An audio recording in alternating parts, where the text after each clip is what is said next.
Liber 65, Liber Cordis Cincti Serpente, Chapter 2. I passed into the mountain of lapis lazuli, even as a green hawk between the pillars of turquoise that is seated upon the throne of the east. So came I to Dwant, the starry abode, and I heard voices crying aloud, O thou that sittest upon the earth, so spake a certain veiled one to me, thou art not greater than thy mother, thou speck of dust infinitesimal. Thou art the Lord of glory and the unclean dog.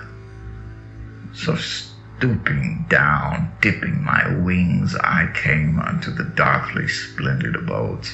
There in that formless abyss was I made a partaker of the mysteries ours. I suffered the deadly embrace of the snake and of the goat. I paid to the infernal homage to the shame of kin. Therein was this virtue, that the one became the all. Moreover, I beheld a vision of a river. There was a little boat thereon, and in it, under purple sails, was a golden woman, an image of Asai, wrought in finest gold. Also the river was of blood, and the boat of shining steel. Then I loved her, and, loosing my girdle, cast myself into the stream. I gathered myself into the little boat, and for many days and nights did I love her, burning beautiful incense before her. Yea, I gave her of the flower of my youth. But she stirred not. Only by my kisses I defiled her so that she turned to blackness before me. Yea, I worshipped her, and gave her of the flower of my youth. Also it came to pass that thereby she sickened, corrupted before me. Almost I cast myself into the stream. Then, at the end appointed, her body was whiter than the milk of the stars, and her lips red, warm as the sunset, and her life of a white heat, like the heat of the midmost sun. Then rose she up from the abyss of ages of sleep, and her body embraced me. Altogether, I melted into her beauty and was glad. The river also became the river of Amrit, and the little boat was the chariot of the flesh, and the sails thereof the blood of the heart that beareth me. O serpent woman of the stars, even I have fashioned thee from a pale image of fine gold. Also, the Holy One came upon me, and I beheld a white swan floating in the blue. Between its wings, I say, and the aeons fled away. Then the swan flew and dived and soared, and had no whither we went. A little crazy boy that rode with me spake unto the swan and said, Who art thou that dost float and fly and dive and soar in the inane? Behold, these many aeons have passed. Whence comest thou? Whither wilt thou go? And laughing, I get him, saying, No whence, no whither. And the swan, being silent, he answered, Then, if with no goal, why this eternal journey? And I laid my head against the head of the swan, and I laughed, saying, Is there not joy ineffable in this aimless winging? Is there not weariness and impatience for who would attain to some goal? And the swan was ever silent. But we floated in an infinite abyss, joy and joy. White swan, bear thou ever me up between thy wings. O silence, O rapture, O end of things visible and invisible, this is all mine, who am not. Radiant God, let me fashion an image of gems and gold for thee, that the people may cast it down and trample it to dust, that thy glory may be seen of them. Or let it be spoken in the markets that I am come who should come. But thy coming be the one word. Thou shalt manifest thyself in the unmanifest. In the secret places men shall meet with thee, and thou shalt overcome them. I saw a pale, sad boy that lay upon the marble in the sunlight and wept. By his side was the forgotten lute. But he wept. Then came an eagle from the abyss of glory and overshadowed him. So black was the shadow that he was no more visible. But I heard the lute lively discoursing through the blue, still air. Ah, messenger of the beloved one, let thy shadow be over me. Thy name is death, it may be, or shame, or love. So thou bringest me tidings of the beloved one. I shall not ask thy name. Where is now the master? Cry the little crazy boys.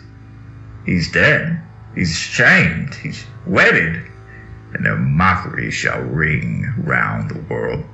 But the master shall have his reward. The laughter of the mockers shall be a ripple in the hair of the beloved one. Behold, the abyss of the great deep. Therein is a mighty dolphin, lashing his sides with the force of the waves. There is also an harper of gold playing infinite tunes. Then the dolphin delighted therein and put off his body and became a bird. The harper also laid aside his harp and played infinite tunes upon the panpipe. Then the bird desired exceedingly this bliss, and laying down its wings became a fawn of the forest. The harper also laid down his panpipe, and with the human voice sang his infinite tunes.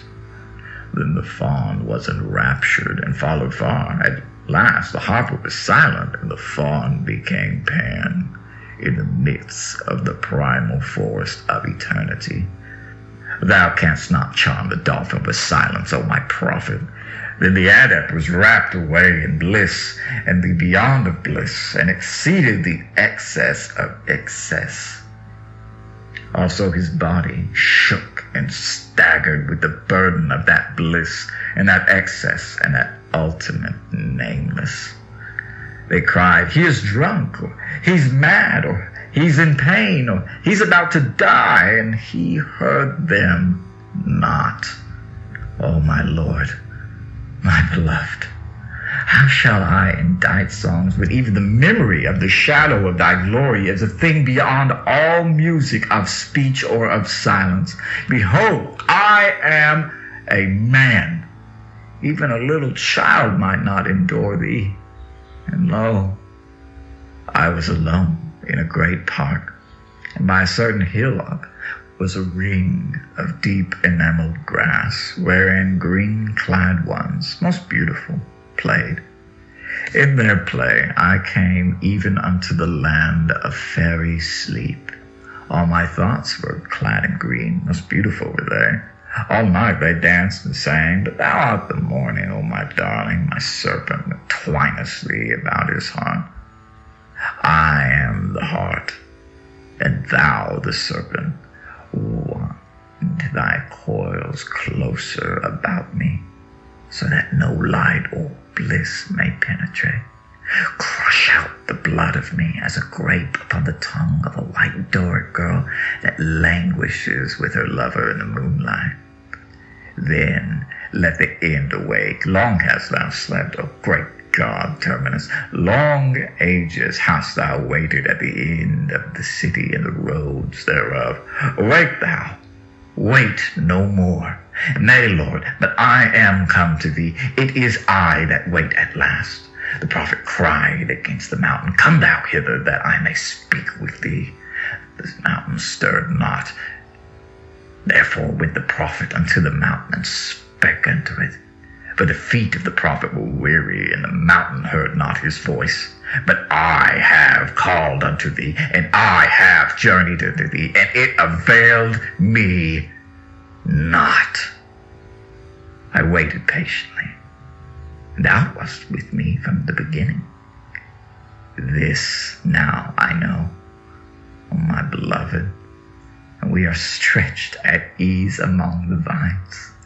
But these thy prophets, they must cry aloud and scourge themselves. They must cross trackless wastes and unfathomed oceans. To await thee is the end, not the beginning. Let darkness cover up the writing. Let the scribe depart among his ways. But thou and I are stretched at our ease among the vines. What is he? O thou beloved one, is there not an end? Nay, but there is an end. Awake, arise, gird up thy limbs, O thou runner. Bear thou the word unto the mighty cities, yea, unto the mighty cities.